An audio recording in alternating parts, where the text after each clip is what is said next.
ನಮಸ್ಕಾರ ಎಲ್ಲರಿಗೂ. ಈ ವಿಡಿಯೋದಲ್ಲಿ ನಾವು ಕೆಲವು ಆಹಾರ ಮಾದರಿಗಳಲ್ಲಿ ಕೊಬ್ಬಿನ ಉಪಸ್ಥಿತಿಯನ್ನ ಪರೀಕ್ಷಿಸಲಿದ್ದೇವೆ. ಅವು ಯಾವುವು ಅಂತ ಒಂದೊಂದಾಗೆ ತೋರಿಸ್ತೇನೆ ಬನ್ನಿ. ದೇಸಿ ತುಪ್ಪದ ಸಿಹಿ ತಿಂಡಿ, ಮಟ್ರಿ, ಅಡುಗೆಗೆ ಬಳಸುವ ಸಂಸ್ಕರಿಸಿದ ತೈಲ, ಹುರಿದ ಈರುಳ್ಳಿ ಮತ್ತು ನೀರು. ಈಗ ಈ ದೇಸಿ ಸಿಹಿ ತಿಂಡಿಯನ್ನ ನಾವೇನ್ ಮಾಡೋಣ, ಒತ್ತುಬಿಡೋಣ ಈ ರೀತಿ ಕಾಗದದ ಮೇಲೆ. ಕಾಗದದ ಮೇಲೆ ಕಲೆ ಬಿಡ್ತದೆ. ಈ ಕಲೆ ಕೊಬ್ಬಿನ ಉಪಸ್ಥಿತಿಯನ್ನ ಹೇಳುತ್ತೆ. ಕಲೆ ಆದ್ರೆ ಕೊಬ್ಬು ಆ ಪದಾರ್ಥದಲ್ಲಿದೆ ಅಂತ. ಇದೇ ರೀತಿ ಮಟ್ರಿಯನ್ನ ಕೂಡ ಒತ್ತೋಣ.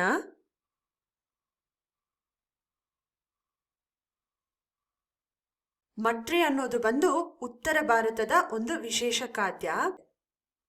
ಇದನ್ನ ನಮ್ ಕಡೆ ಶಂಕರಪಾಲಿ ಅಂತ ಮಾಡ್ತಾರಲ್ವಾ, ಅದೇ ರೀತಿ ಮಾಡ್ತಾರೆ.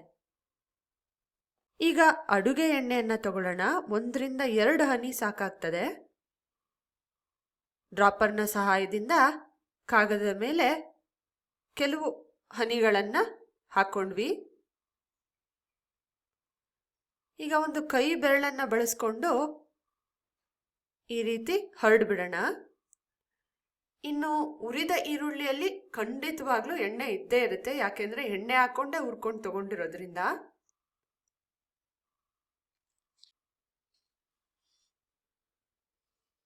ಇದು ಇನ್ನು ಸ್ವಲ್ಪ ನೀಟಾಗಿ ಸ್ಪ್ರೆಡ್ ಆಗಲಿ ಅಂತ ಹೇಳಿ ಟಿಶ್ಯೂ ಪೇಪರ್ನ ಬಳಸ್ಕೊಂಡು ಈ ರೀತಿ ಒತ್ತಾ ಇದ್ದೇನೆ. ಕೆಲವು ಹನಿಗಳು ನೀರನ್ನ ಕೂಡ ಕಾಗದದ ಮೇಲೆ ಹಾಕೊಳ್ಳೋಣ. ಈಗ ಕಿರುಬೆರಳನ್ನ ಬಳಸ್ಕೊಂಡು ನಾನು ಇದನ್ನ ಸ್ಪ್ರೆಡ್ ಮಾಡ್ತೇನೆ. ಏನಾಗುತ್ತೆ ಅಂತ ನೋಡೋಣ. ಎಲ್ಲಾ ಸ್ಯಾಂಪಲ್ಗಳನ್ನ ತಗೊಂಡಾಗಿದೆ. ಮಟ್ರಿ ಕೆಳಗೆ ಏನಿದೆ ನೋಡಿದ್ರೆ ಗುರ್ತಾಗಿದೆ.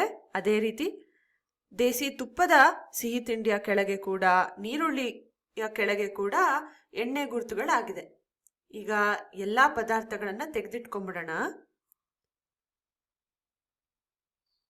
ನೀರನ್ನ ಸಂಪೂರ್ಣವಾಗಿ ಒಣಗ್ಲಿಕ್ಕೆ ಬಿಡೋಣ.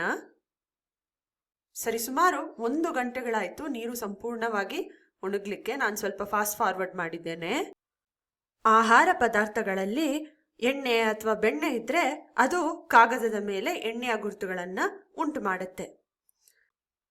ಈಗ ಈ ಕಾಗದವನ್ನ ಬೆಳಕಿಗೆ ಎದುರಾಗಿ ಇಟ್ಕೊಳ್ಳೋಣ. ಈ ರೀತಿ ನಾವು ನೋಡ್ಬೋದು, ಗುರುತಿನ ಮೂಲಕ ಬೆಳಕು ಮುಸ್ಕಾಗೆ ಹೊಳೆಯುತ್ತಿದೆ.